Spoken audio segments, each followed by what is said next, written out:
All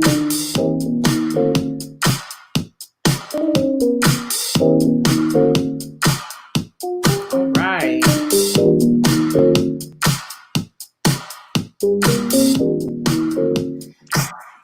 Good evening, everyone. Good evening, good evening, good evening. I am so elated to have you all here with us tonight for Be Healed web show. This is Webisode number 5. This has been 5 weeks that you all been rocking with us, and we're so excited. I have a special guest from all the way from Texas. That's right. Mr. Stephen R. Carter. He is here. And let me give you a little background of who he is. Let me just do my little introduction because I'm so happy for him to join us. Because before I begin to read his bio, I want to share a little bit that I had a male friend say, oh, it looked pretty feminine. Like, I said, did you tune into the show? I saw that he was on.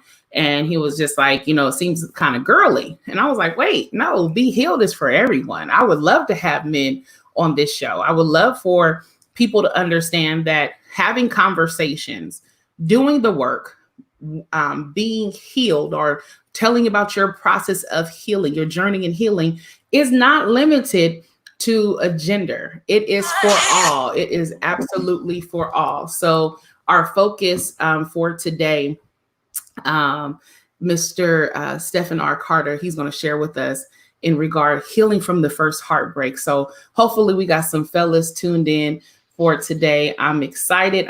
So let me tell you a little bit more about Mr. Carter.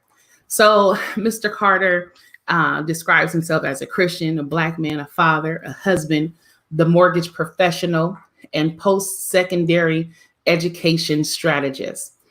He spreads in his spare time. He likes to spend time supporting while intentionally loving and showing love to his children, including his nieces, fishing and collecting Jordans and Yeezys. We got to talk about that. I don't understand why everybody likes Yeezys, but fishing and collecting Jordans and Yeezys is one of his favorite things to have. And on any given day, you can find him on the phones working to secure that bag, hunting down some catfish or stripers in the local lakes to pass the time.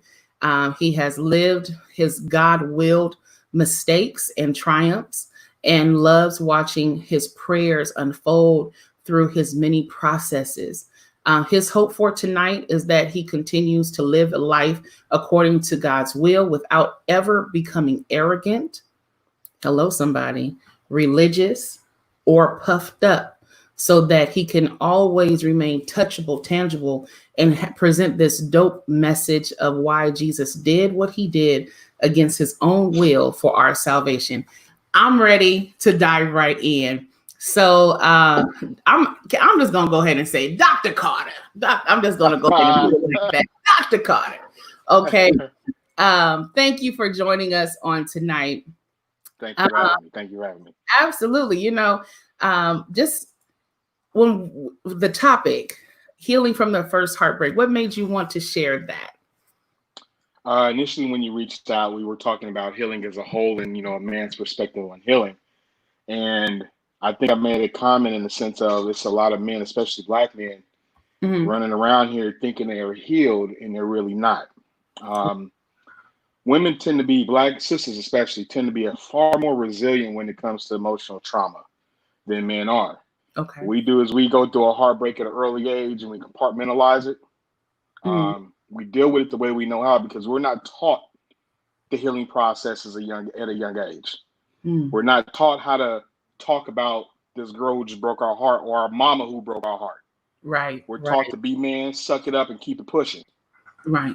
And when you have that agenda being pushed on you at 12, 13, 14, 15 years old, when you're in the middle of trying to grow up and trying to understand why you even in this world, that's the mindset you take on. And you take that into personal relationships.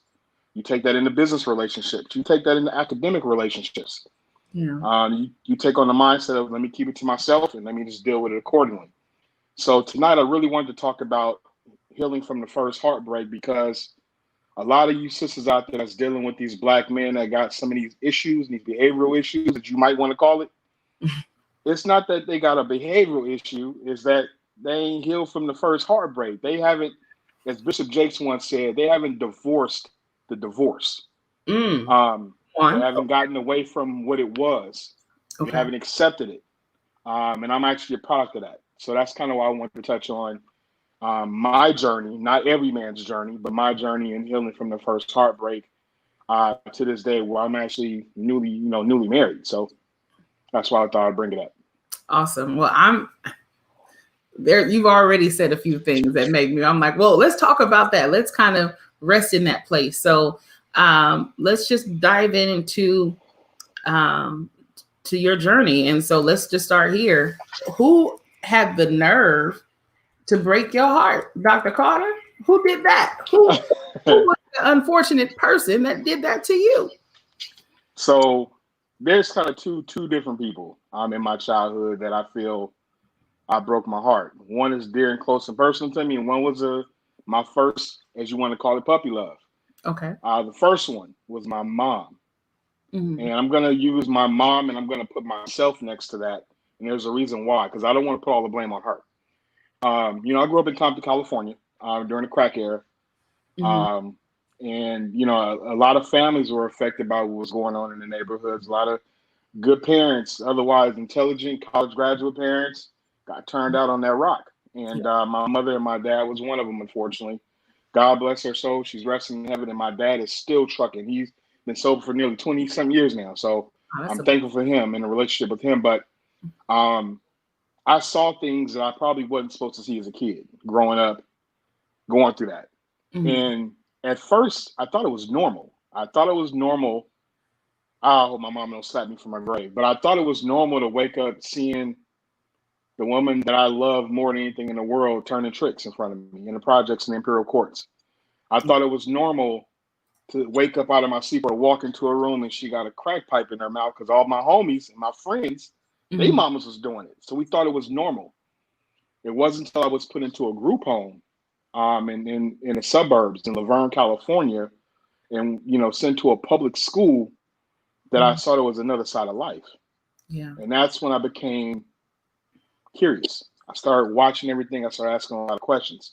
My dad and my mom worked hard when I was 13 or 14 years old to get me back from Laverne, which was, at the time, it was an Angelica group home. Okay. Christian-based home. I went through a supernatural experience there. That's when kind of my walk with Christ really began, believe it or not. Okay. But I ended up back in Compton, California, and I was a freshman in high school, Centennial High School. And that's when I started asking a lot of logical questions. Mm-hmm. I realized that your parents being on crack wasn't normal. Right. I realized that waking up and the electric was off was not normal. Okay. I realized that not having a Christmas or having stuff on welfare 1st to the 15th back in the day, and then you get your Christmas or your birthday gifts and you're waking up and your gifts gone. I realized that wasn't normal. Okay. And I held my mom accountable for that for years. Whereas my dad, he was kind of in and out. They were together, but they had a really weird relationship. I'll talk about it a little later. But my dad was there. It was just that they were both sick. Okay. And one of the things I discussed with my mother before I go a little further, before she passed away, was I remember probably about 6 months before she passed on. I sat at the foot of her bed. I went to her apartment. We sat and we talked, and I cried. I was like, "Mom, why haven't you never apologized to me for what you've done?" Okay. I had to watch my little brother and sister. I had to skip school. I was fortunate to even get a diploma from Centennial High School. I graduated with a 1.29 GPA. Wow. Not because I was a dumb kid, but because I was constantly having to stay at home. I had to make sure my little sister got to school. Then my little brother was a toddler, because there were times that my mom and my dad would go on like 3 and 4 week, or not 1 and 2 week crack binges. Wow. It wouldn't show back up. Wow. So I was that little kid knocking on the door like, "Yo, can I borrow a couple of hot dogs for me and my little brother and my sister? Can I borrow a cup of sugar so we can make some Kool-Aid?" I was that kid. And that was one of the main things that caused me to look at my mother differently. Mm. So as I got older and I became a little more wiser and I started reading and studying, I started getting around girls and other women and more importantly, other mothers of my friends and things like that. I began to hold a grudge against my mother. Okay. And the problem was, for all of those years of me holding that grudge, I didn't realize that she was just simply sick. Right.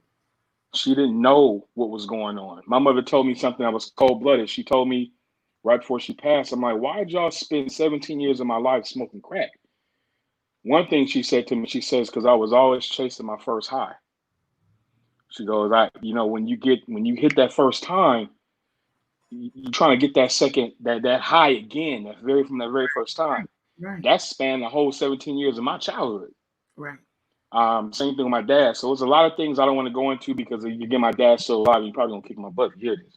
But there's a lot of things I want to go into, but I saw a lot. I went, I've seen a lot. So needless to say, my mom was probably my first heartbreak because I felt like she let me down until I found out the truth when I was 32 years old. Okay. I threw me in because I understood things I don't think the average 13 or 14-year-old kid understood. Okay. Because I was one of those kids, I was scared of girls in high school. And all my partners that was looking at this, they will vouch. I was terrified of girls. And this is in Compton. This is, where, you wearing George, nice shirt, got a nice body, you got to play football. Everybody on your jock, you know what I mean? Easy. And I was a dude that would get notes from girls and rip them up, be like, no, I don't want to talk to her, Okay. But it allowed me to spend time by myself and study how women moved and how girls moved. Okay. So with that being said, that led to my first heartbreak in my puppy love space. I met a girl in my 10th grade year of high school, happened to be one of my cousin's best friends. And make a long story short, we stayed together for nearly 2.5, 3 years. And she lived in Rancho Cucamonga. I used to ride the bus out to her house. Wow. On the weekends. Yeah, me and my boy Pooh, he's probably looking at this right now. If not, he will. We used to jump on the Green Line when it had just launched in the Metro Link, and we used to ride the bus from Compton all the way to Rancho and spend the night at people's houses and then come back because our parents really didn't care. Like it was like, all right, just make sure you're back on Sunday, Right. Be back for church. Right, be back. And needless to say, Miss Burnett, I don't leave her first name out, but she tore me up because I was head over heels for her, and a lot of it had to do it was superficial stuff. When you in the late '90s. We if she didn't pass the paper bag test, she was like, she too dark. Right. Her hair ain't long enough. And Right. I grew up listening to rappers who always talked about light skin, pretty eyes, long hair. That's a whole nother conversation. But that was the mindset that we had growing up in the hood. It was that, and then how many girls' panties you can get into. True. That was the bottom line. So, in that whole first love situation, my bottom line is this, again, without getting into too much detail, because it's pretty graphic. I had the ability to separate after I saw the flags, but I chose not to. And that's why I take accountability for myself. Okay. I don't want to blame my mom, and I don't even want to blame Ms. Burnett because I knew what she was doing. I knew how she moved, yet still, because she was pretty and all my homies thought she was cute, I was like, I'm going to keep it around. Okay. So that's kind of where my first heartbreak came in, was from my mom and my first love in high school. Okay, you said quite a bit in there, and I there's some portions I definitely want to unpack, but okay, for that are just jumping in, you're saying that your very first initial heartbreak was between your mother, and even you take ownership for the things that you've done. You said that you were able to forgive your mother at age 32, correct? Correct. You were able to kind of have that, all in between, say, your early childhood years to 32. How do you think you showed up in relationships or interactions with others? I know you said that for a while you were afraid of women, but how did you actually show up? What was your behavior? So a couple of things. Byproduct of those two, broken pieces of my life, those two situations where my heart was broken, was from 17 to 21. Okay. I was a serial screwer. I was out there jumping in panties left and right. Okay. I was young. I was making a bunch of money. At a young age, I was going to school. Mm-hmm. I had my own place at 17. In Rancho Cucamonga, believe it or not. Wow. And I was jumping in and out of them. Mm-hmm. There's a saying in the men's locker room, new booty is good booty. You know what I mean? Always. Mm-hmm. And that was my mindset. And that was me unpacking years and years of hurt. Okay. From two other women that I. Okay.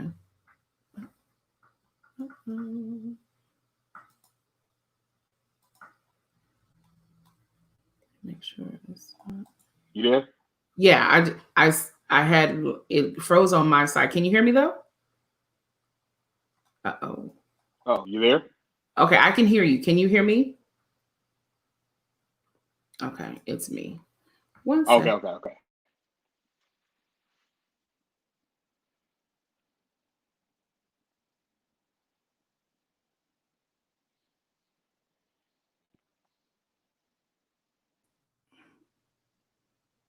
Okay. You there? Yeah, I'm back. Can everybody hear me? Okay. All right. Cool. One of the things that I allowed to happen to myself, or what happened to me, should I say, was, we grew up in an era in the city where, Dr. Dre and them had just dropped the Chronic, and there was a song in there called "Bees Ain't Nothing But Hoes and Tricks." Right. And there was a lot of degrading of Black women in the music that I was listening to back then. I was heavily indulged in rap music. I don't know, not too many brothers that wasn't. And one of the bad things about rap music, in retrospect, looking back, is that it does heavily influence how you think and how you process information. Yes, it does. So when you get hurt, men, for me, you don't want to go through that trauma again. That's worse than getting shot. You know what I mean? And I done been there before as well. Like that's worse than getting hit with a bat or getting knocked out or something in a fight. You don't want to deal with emotional trauma because emotional trauma makes you vulnerable. Yeah. It causes you to have to open up to something or someone, whether it be God in the dark room or whether it be somebody that you trust that's a confidant. Okay. And unfortunately, when you make yourself vulnerable by opening up to anybody, you feel weak as a man. You feel like your manhood's gone. So this is why you get men who don't want to communicate about what happened back then. We like, let's keep it pushing. Let's keep going forward. The parallel about the little boy situation, that's kind of where this plays in at. One of the things my mom said to me was, when I started doing drugs, and then this is verbatim, and I'm trying to really go back and give you each and every word she said to me. And this is the little talk we had at the edge of her bed that I described earlier. She said to me clear as day, she said, when I started doing drugs, I think she started with PCP when she was like 14 or 15 years old in South Central LA.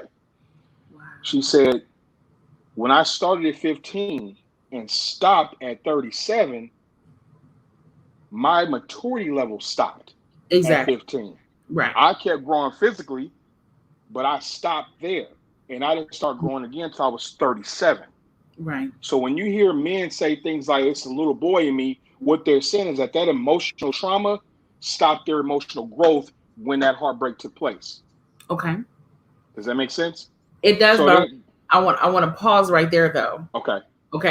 So understand, because they say that trauma, addictions, it's the same thing. So at the point of trauma, at the point of addiction, you mentally stop aging at that particular point. Right. Okay, but let's fast forward to let's just say a healthy age of 40. I think the lights kind of come on. They should have came on by 30, but let's just say 40. And something has happened, and we hear that man or woman, but we're going to focus on men because you're talking, explaining that little boy portion. At what point does the person on the receiving end say, I need to hold you accountable to not be that little boy? Like, at what point can I acknowledge the trauma that you're sharing, but you also don't use it as a crutch to lean on for the rest of your life? I think that what happens there, you have to look at how you perceive it on the receiving end. Okay. Because I truly believe that, like, for example, my wife, we talked about this a few nights ago, ironically enough, and it's the little boy doesn't come out in moments of needed maturity when it comes to paying bills, taking care of the kids, covering the house. That's when the man's around. But sometimes the little boy, the teenager boy, where you stopped, he can be fun. Okay. It can be fun. This is why you get dudes that be like, they get married and they want to text chicks. And they want to do little side things and little, groups and things like that, because it's challenging, it's fun, it's exciting. It's like, dang, I ain't gonna get caught. Let me do that, but she look good. Oh my God, my wife look good, but she look better. You playing games. Okay. So what you're doing is, and I think that most, especially successful men, I think a lot of men in general, we don't know, or we do know, when to channel little Steven and 40-year-old Steven. Okay. The problem is we get it's like when you watch porn. When you watch porn for the first time, and if I'm being too blunt, let me know. No, please talk about it. Okay. When you watch porn for the first time, it's like, okay, this is cool. But 3 months into the porn, you want a different type of porn. Next thing you know, you go from looking at a woman who just ride all the time to back shots. Then you're looking at lesbianism. And then eventually, if you get really engulfed, you're looking at bestiality. Right. You're looking at some really odd stuff, like people in African village and stuff. So it's the same concept. Yeah, it's like it's a progressive growth. But what happens is you always go back. And that's, for me, that's what I fought with. I had to fight with, what part of me needs to say, stop going back. Yeah. Stop going back to little Steven. Okay. And like you just said, I use that as a crutch for years. I use it as a reason to say, we all go through it. This is why that's why I buy Yeezys and Jordans, because I didn't get them when I was a kid. That's why I threw that in the bio. Okay. You want to fulfill what you couldn't fulfill at 15 in those moments of vulnerability as a man. Does that kind of make sense? Yeah. So okay. So what ends up happening is you end up with a woman who also thinks that she doesn't have a little girl in her, which she does, but women are a little bit more complete than men are in older age sometimes, because they've taken time to be alone. That's one thing men don't like doing. They've taken time to be alone. They've taken time to be abstinent. Yes. They've taken time to go to school, push themselves, raise kids. Yeah. Man, let me tell you something. I'll be looking at, sometimes I was the former director of outreach for the Black College Expo. And one of the things that used to happen, I used to see brothers like the 18 to 25 crowd be like, oh man, I can't go to school. I got this, I got that going on. And I'll be saying to myself, like, man, I see black women with 2 or 3 kids doing it by themselves. They working and going to school. What's your excuse? You know what I mean? Right. But sometimes we use that as an excuse not to progress. So I hope that kind of makes sense and answers your question. Does it? It does. It just leads me to more questions, right? Because, okay, let's shoot for it. Because what you said was, in regards to, especially as a woman, I can attest, as you were enumerating some of the things that you've seen as women do. I'm like, 4 for 4, 5 for 5, all of that. The discipline, the refraining, I need to focus in and hone in for myself so I can be the best self, so I can be the best version of me. So when my husband or when the next relationship happens, that I present my whole complete self versus pieces and parts. I had Dr. Aisha Roberts, she shared about, you want to have, we all come to a relationship with baggage, but you want to at least have yours as a carry-on versus a 7-piece set. Right. Okay. So you mentioned what us women do, and I can attest, and I know quite a few ladies on this line that are watching, they can attest and raise their hand. That's them as well. But how do you think that makes us feel as a man, hearing, I'm sure your wife has talked to you ad nauseum about it, that it feels almost debilitating. I would use that, because it's as if we're the one doing the work, while there's I don't want to throw the baby out with the bathwater, because there are some great men that are doing the work, but the population seems to be veering in a different way. that the mass population seems to be veering in a different way, that women are doing the work, women are moving forward, women are trying to progress, while there's still this boy who might show up as a 45-year-old man or 43, 42, 55, 65, whatever he might be. But yet he's still a boy. And I feel like that break is what's keeping us in this time loop of not moving forward. So, I mean, you're married, you're helping, you're teaching, you're enriching. Are you identifying, are you making sure these men understanding how we women are feeling? Or do you hold them accountable? I might be asking 8 different questions right now because it's hitting my heart here. Right. You know, what are we supposed to do as a woman? What are we supposed to do dealing with that? Couple things. So, you know, my best friend Dion, I told you me and talk about stuff like this all the time. And Dion he's a testament to what I'm talking about because I'm just gonna say his relationships in the past and current relationships. Here, when you are in a relationship with a woman and you know you're not healed, you're still dealing with trust issues and things of that nature. The first few months, several months of the relationship, you really try to mask it. Okay. You know, that's part of us displaying that honeymoon period that everybody talks about. Yes. You try to mask it because you don't want your woman to see you. You don't want her to see you go through your phone and see you text another female when you're really not committed. Right. You don't want her to Pizza Hut at 2 a.m. Yeah. Pizza Hut's not open. Right. You don't want her to, you know, this happened recently where I had to slap myself. And then I realized that my wife is kind of like me in a sense. Like, you don't want to, be in a situation where you walk into Sam's Club and you see a booty walk by, you kind of, Right. And there's a immaturity in that. Mm-hmm. If there's a lack of growth, and it's more important, it's a lack of respect for your wife or your partner, if applicable. And then in defense, instead of taking accountability, which I'm a Joe Schmo. I'm gonna tell you straight up. There have been times where I just don't take accountability for it. I'll try to justify it. Well, I'm a man, and that's how men do things. You know what I mean? As long as I ain't staring and drooling, what you mad about? You know what I mean? You got to grow up, and I have to grow up. I'm still 40 years old. I'm still growing. Now, I don't sit and stare and drool at women and nothing like that. But in my mind, it's like when I see a beautiful woman, I think of 3 things: more money, more responsibility with the 2 I don't want to have to expel, and beauty if applicable. Okay. And I'm looking at her for the beauty part, not for the other 2. I'm not looking at her because the 15-year-old boy is like, yo, I want to hit that. That's not what I'm thinking. I'm looking at her because she's beautiful to the natural eye.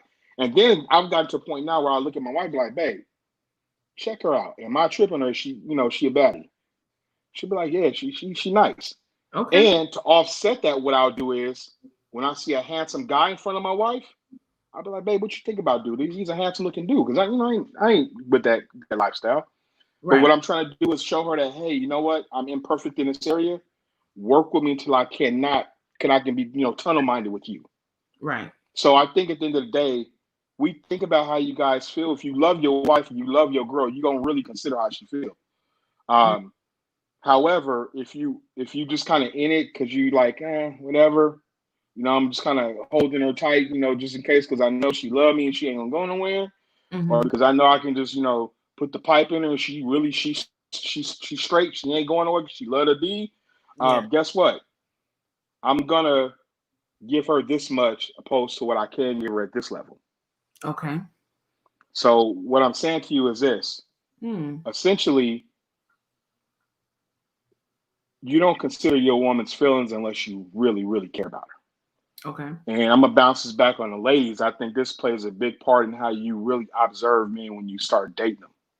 Okay. You gotta see this kind of stuff. You gotta really, and sometimes it's not questions you have to ask. You have to watch behaviors. Yeah. In a dating process, everybody want to talk about, what's your greatest score? What's your house? Guess what? That's what men gonna show you. We gonna show you a nice car. We gonna show you a little bachelor pad that's still. We gonna show you a nice suit. We gonna show you cologne and all that good stuff and nice haircuts. Because y'all have conditioned us to give you the front and not the real. Oh boy. So that's what men do. But again, in the process, you're not really changing, you're putting on a mask to get through to the next level. Okay. And that's to get to the, whatever you're trying to accomplish that woman, that's really what you're doing. So to say that we really care about what you're going through, again, I really just, based on my opinion, not every man thinks like this. You only care about what your woman going through based on your immaturities and your incompetencies if you really care about her. If you don't really care about her, you're going to put that woman through hell. And we're going to see how much you're going to put up with it. There's dudes that will literally lounge around and do you dirty just to see how far they can push you. They manipulate you. My God. It's kind of like the whole not the Jody and Baby Boy, but Snoop Dogg's role with the girl. Oh, yeah. Yeah. It's the same kind of mindset. You know what I mean? Yeah. That's true. Okay. Whew. I'm going to pause for a second. If anyone wants to type in questions that you want to have Dr. Carter share or explain, please do so.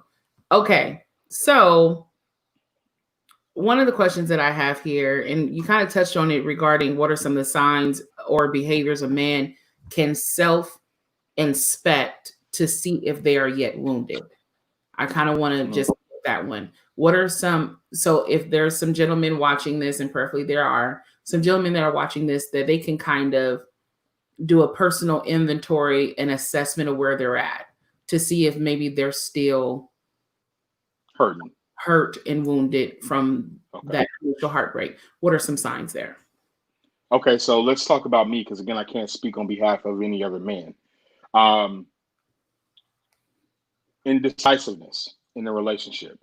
If you end up, with me, for example, I was with a young lady probably a couple of years after my divorce, my initial divorce, and very intelligent young lady. However, I found myself not holding the throne that I should have held. So there were times we'd be like, hey, let's go such and such. I'd be like, oh, you do it. I'm not really sure on what I want to do. Okay. If you ever get, find yourself passing the baton to your woman a lot, that means that you're really not in the place of authority in your relationship. You're not in a place of leadership. Because think about it, what CEO with the section of delegating for the greater good of the business passes off all responsibility to the CFO or the COO? That's a good point. Okay, it doesn't happen. So that's one of them. Another thing, a lack of effective communication with your spouse. Okay. I still deal with that to this day. And I have to, and I'm honest about this stuff. I think my wife's looking at this right now. When we first started dating, the first 4 or 5 months we was talking, it was a long distance relationship. And we talked literally every day for 5 months. I think we missed one day of talking.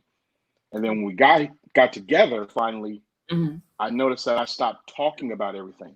I got to a place where I felt like if I tell her this, she might be able to throw this back in my face. And a lot of men don't like to talk because they don't want the women throwing what they give them. They don't want them throwing their pearls back to them like a throw up.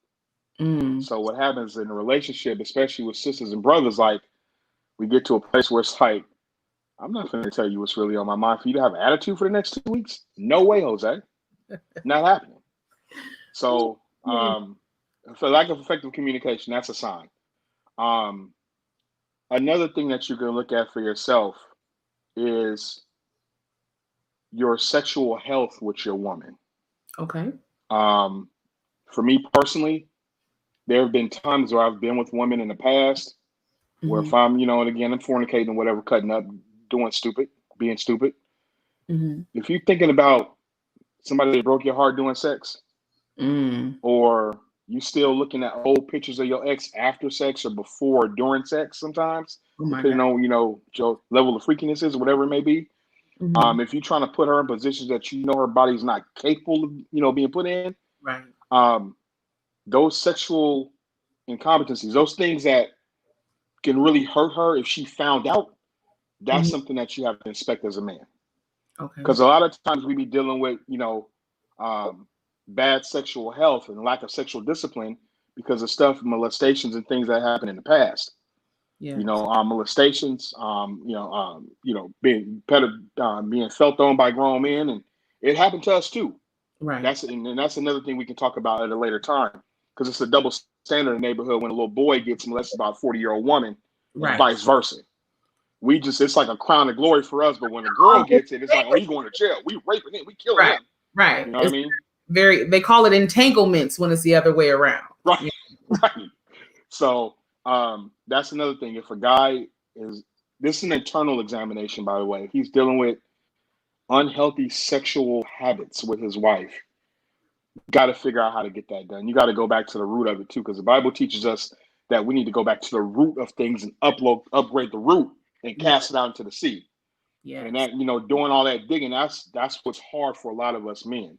Mm-hmm. We don't like doing the digging because it's packed away and it's layered and it's metamorphic rock, diamonds, and coal on top of that. We don't dig that back up again. But we will realize that we're losing space on the top trying to build because we still got 30 feet of dirt down here that needs to come up.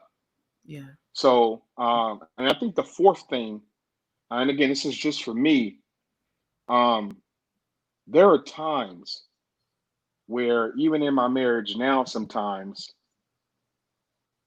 I don't fully focus on my wife. I don't fully focus on her. For example, she came to the marriage of her son. She's a 5-year-old son. Mm-hmm. And I feel sometimes like I care more about him than I do her. Okay. Like I didn't fall in love with him, but I haven't fallen in deeply in love like I have my own kids. Mm-hmm. I hadn't fallen deeply in love with her yet. I'm there now, but like in the beginning, I hadn't gotten there yet. Okay. And sometimes that comes from not being healed from the past, because you still try to figure out, damn, when you get that emotional bug and you like, yo, like she it. Right. You want to move at your pace, not nobody else's pace. Because Right. if you don't, you jam yourself into a situation where you're conflicted about a lot of things. And one of the things we did, we got married pretty soon, and it caused conflict in my mind about who I was with, why I was with her, and where we were going. Okay. I did this with an ex-girlfriend after 2 years after my divorce, and I immediately came into the relationship, and she was a good woman. I came into the relationship with an expiration date. Okay. I was like, okay, this ain't gonna last for like about a year or so. I was like, because I feel it, I know it, but she good, but maybe she can change, and maybe she can change her mind. And I came in knowing in my mind that according to society standards, I'm a man, I got a decent job, I make good money, I take care of my kids, I'm a commodity. So I know I got a little arrogant too. Okay. So I think one of the things, as a man that you should really check is the woman that you look at every single day. Is that the woman that you can deal with and be a partner with for the rest of your life? Yeah. You know what I mean? If she's not that person, leave her alone. Right. Right. Leave her alone. Right. And unfortunately, we have a lot of people that are in relationships and marriages right now where they're forcing themselves, because it should be forced.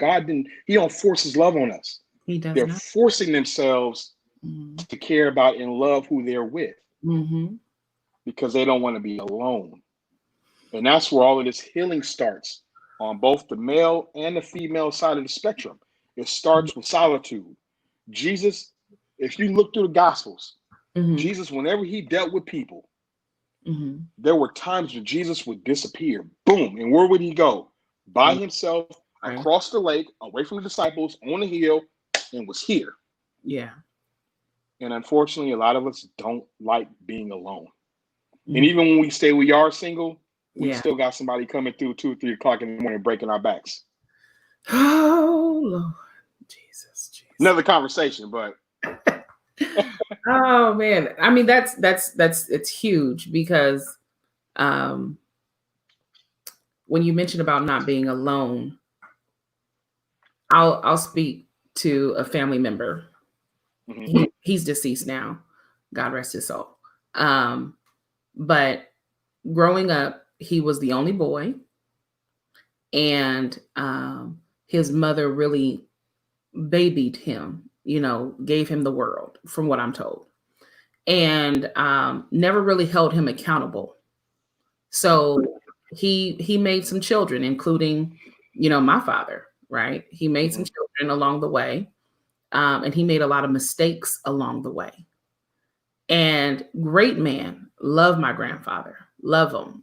There was a season in my life that I did not love him at all because I was hurt by what I saw him do to my family.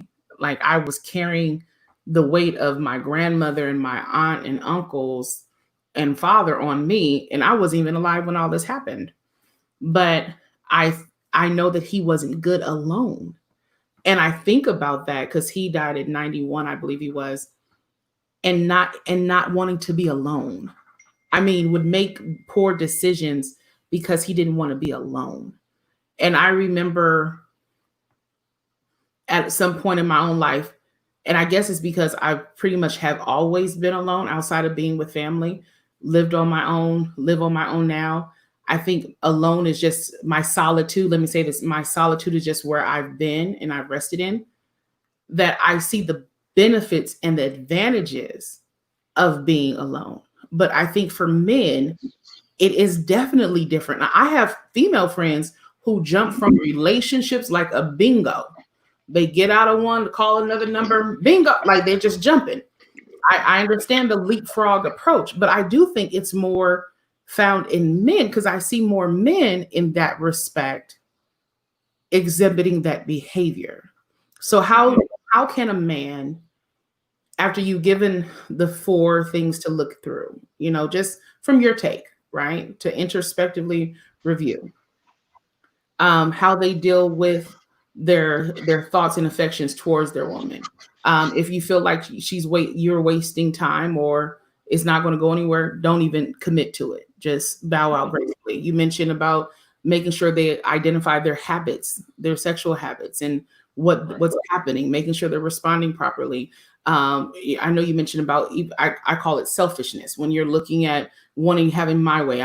It's all about me, me, me, me, me, that front that you're in. You also mentioned about when there's this, I'm not focused in the conversation. I'm not speaking. I'm not talking. I'm not doing the work, the heavy digging and the lifting.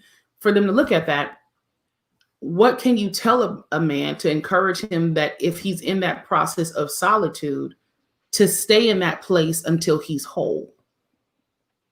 Couple of things. After my divorce in 2011, there's a story behind it. I actually was in jail for about 6 months for felony vandalism, which harms me to this day. But needless to say, 22 months after the divorce finalized, I stayed by myself. Okay. Honestly, and again, I'm a straightforward guy. I'm gonna cut it to y'all straight. By yourself, or were you? No. Hear me out. Okay. 22 months, I was by myself. 22 months, I looked at porn 3 times. 22 months, I masturbated twice. 22 months, whenever I would look at a woman, I became disgusted because of what my ex-wife had done to me. Okay. So what I did, I knew I had to be by myself, but I had to trick myself into believing that women were disgusting, that they were deceitful, that they were liars and manipulators, in order for me to be okay with being alone. Because otherwise I wouldn't have been able to do it. I had to, there's no way of disciplining yourself to say, stay here. The only way you can really discipline yourself is when if you're trying to get the money or you're trying to lose this weight. Because that's the first thing we tell brothers to do in the locker room. Right. Your wife divorced you, she cheated on you. Dude, get in the gym, get in the Bible, go get the money. Right. That's what we tell each other. That's what we tell people. During my journey, during that process, I began to discover myself. And it's almost, you remember when you first, start hearing from God he whispers, but it's clear? Yes. And you start getting conflicting information because your perception is telling you, yeah, do this, but the Lord is saying, no, do that. So it's almost like you're bipolar. Yeah. That's a crazy place for a man to be after traumatic stress. Mm-hmm. See, it's always said that men can't handle pain like women can. We really can't. No. We can't handle emotional trauma. Not alone. We need a mom or an auntie or a sister or something. Be like, dog, chill out. This is what happened. Blah, blah, blah. And we need them to reassure us constantly. We need them to nurse us. And when you got to do it by yourself, I'm telling you, it's almost like you're in and out of reality. And you can really damage yourself because, I mean, for me personally, I'm an analyzer and I loop things in my head.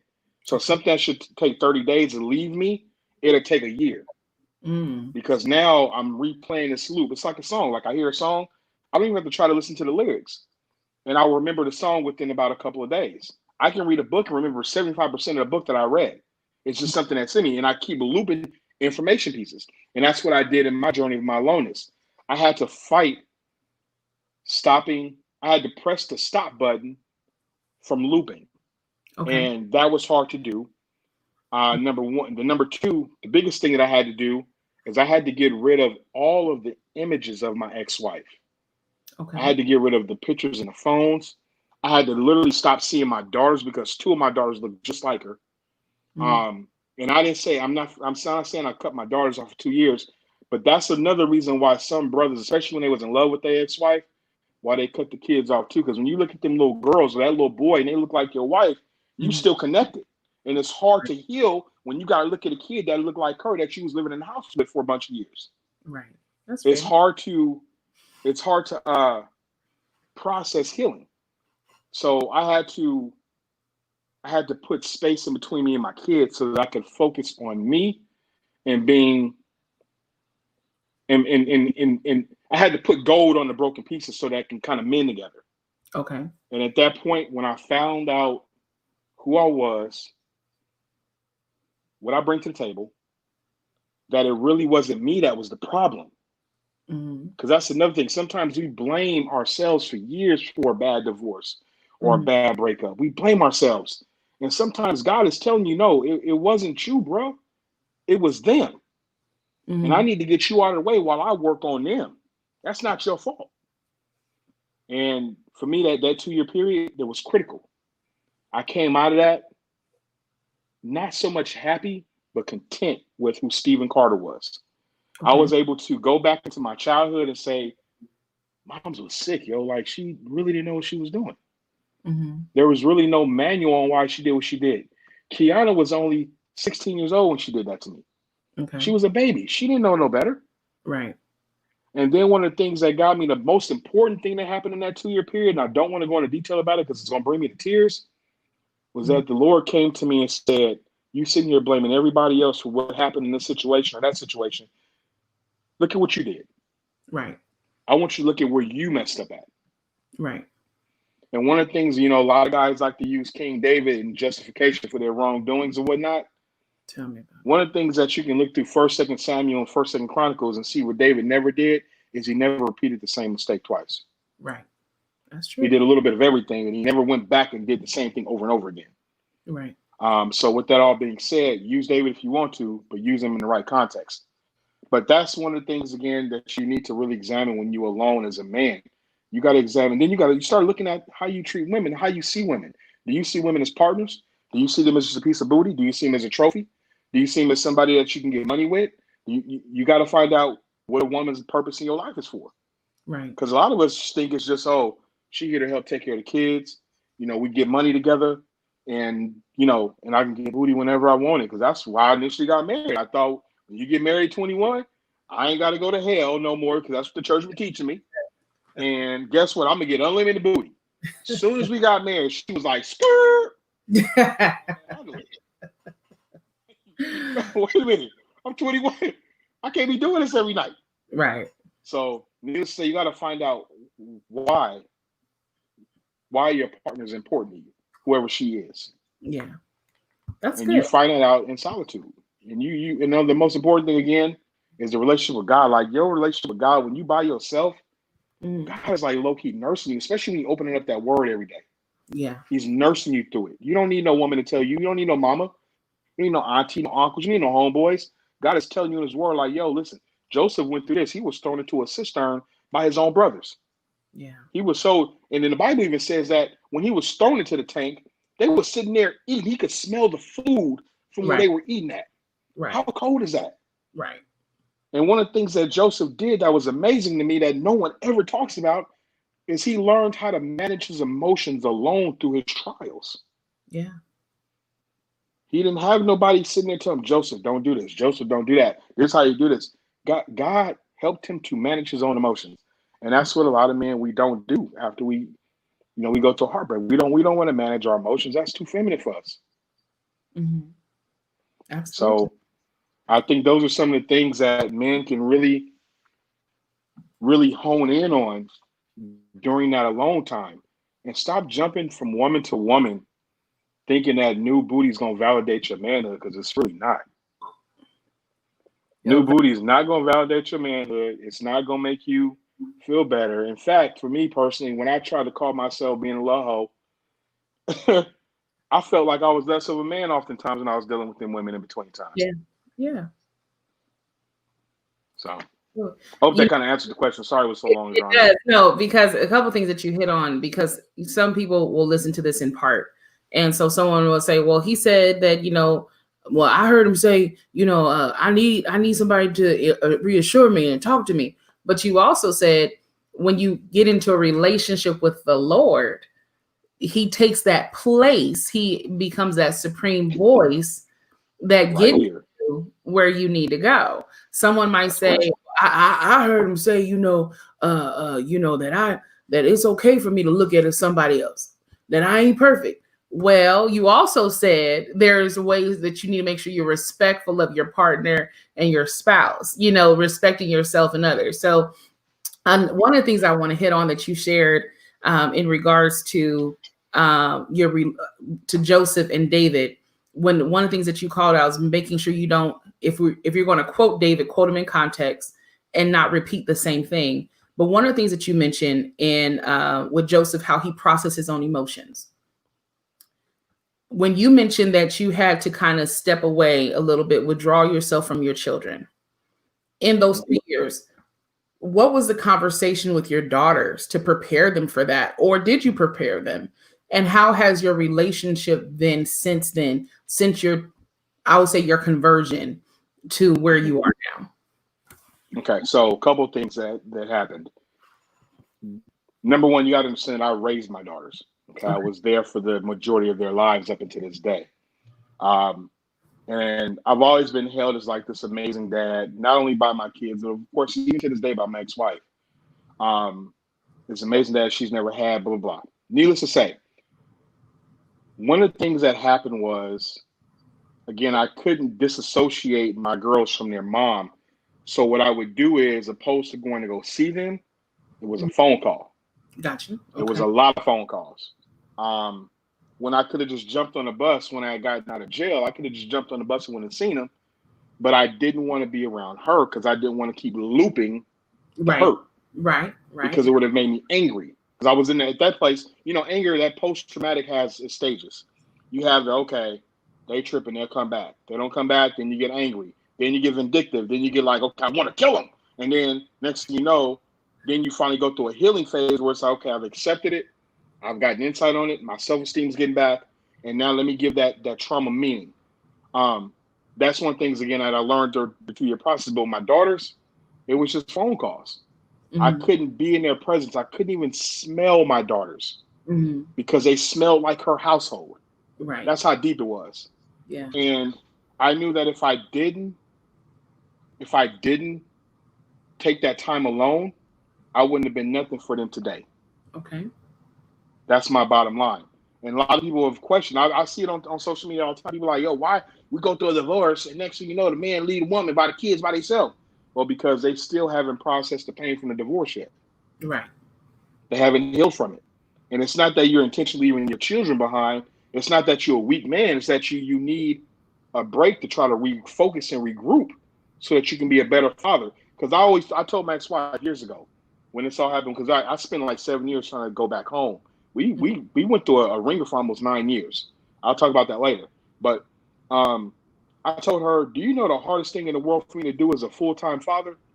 It's hard to go from being a full-time dad at home, seeing your children's most intimate moments, being there with them, going into their rooms and staring at them while they sleep at night, walking your daughters through their period stages when they start their periods at 10, 11 years old. As a father, it's hard to go from that to only seeing them on the weekends. Yeah. That's like torture. Yeah. And then because you're missing that 5 or 6 days in the week where they need that secret conversation like, Dad, can you come in the room? I don't want to talk in front of my sisters about this. Mm. You're missing that. So now what ends up happening is the relationship, it goes from here to this. Yeah. And this is why you see people with kids that are growing up in broken homes. Yeah. They blame everything on a divorce from their parents because the bond, it's now stretched. What you really just did when you divorced your spouse is you took a knife. You see my shoulder? Yeah. And I severed it, not just chopped it off. I severed it. Right. I took every ounce of that saw, Mm-hmm. cut through the flesh, cut through the arteries, zipped through the bone, Right. and kept cutting through the flesh and arteries. And when you sever that, it's hard from that because now you got to deal with the fact that you ain't got a left arm no more. Right. And it's the same concept when the courts take your kids from you, tell you, oh, you only got 10% custody, and she got 90% because you ain't really got a place to stay right now, and you got to deal with it, and you got child support. Mm. And then you got parental alienation on top of that. Mm-hmm. Your daddy ain't doing this. Your daddy can't do this. He in jail. He ain't competent. He can't do this. Right. So I'm not saying that's for all men, but that was my journey.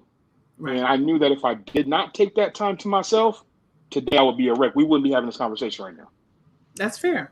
That's fair. I mean, I in all thy getting, get an understanding. You know, that's my key scripture in life. And I think it's helpful, and I appreciate you coming by here. You will be on again, just so we're clear. Thank you. We're going to have to do a part 2 to this because there's so much in that needs to be shared and unpacked. And I want more men. I mentioned that I want to do like a panel and have some men on here, yourself included, and just a few of maybe about 2 other ladies with me, and just having these round robin and maybe do an open Q&A and just have this discussion. But one of the last things that I want for you to do before we close out, you said so much, and I hope someone takes away from it. But what I get out of this for me is embracing relationship with Christ. That's where your healing happened. Forgiving yourself and looking around from not a victim standpoint, but what did contribute? What did I contribute to the dysfunction? Acknowledging that you can't bear every one person's burden. Mom had her issues. Everybody's coming with their problems, but how do I process, do the heavy lifting, and make sure that I'm respectful when I get into this next relationship, be respectful to myself and to this partner, that I have a good understanding that I'm not looking at for me, I'm not looking at my husband to be my savior. I'm not looking at my husband to be my all in all, in the sense of I already have that in Christ. I'm looking for him to be the helpmate and for me to help him, for us to walk together in unity. Okay. So you said so much, and I appreciate it. I'll make sure to post this in the transcripts, but what can you admonish the men, one thing, or even if you want to pray, whatever you want to do, however you want to lead, but for men, how can you admonish the men on tonight as our sign off for this evening as encouragement? There's something that's on my heart. I'm actually going completely off of script because I answered the questions earlier on a Word document, and I was going to go off script, but sometimes when the spirit leaves, you leave. It is what it is. Right. I'm like, okay, well, we're going to do a part. Right. So there was something that happened after that 22 months that I didn't mention. I had, for the first time in my life, read the book of Job. Okay. And I didn't read it once, but I read it 3 different times. And God, after Job is going off on this tangent, kind of going off on the Lord, questioning him and who he is, and God, you ain't this, and you the God that did this, this is really the God that I serve. And God says something to Job in Job 50, I think verse 1, or Job 49, verse 1. Mm-hmm. And every man should read just this part of that book. Okay. God let him talk. Oh, yes. He gave him the respect of listening. Yes, and he said something to Job. He said to Job, brace yourself like a man. Mm-hmm. Why would God tell Job, after all the stuff he went through, brace yourself? Yeah. I want to encourage every brother out there to brace yourself like a man. Everything that you've gone through in the past, because God told Job that after the trauma. Yeah. Yeah. Brace yourself like a man. That's and Joe be 30. prepared to get ready, because you're gonna have to do some heavy lifting after the trauma. Yeah. So that's what I wanna leave brothers with. Brace yourself. Stop running from these women. Stop running to these women thinking, it's just a little side piece. It's just, a little something. Mm-hmm. Man, you breaking people. You breaking generations of kids when you do that. Yeah. You know what I mean? You're breaking the trajectory of what a woman is heading towards. Like, she might be on her way to being the next senator, and her emotional trauma is causing her not even want to go back to school.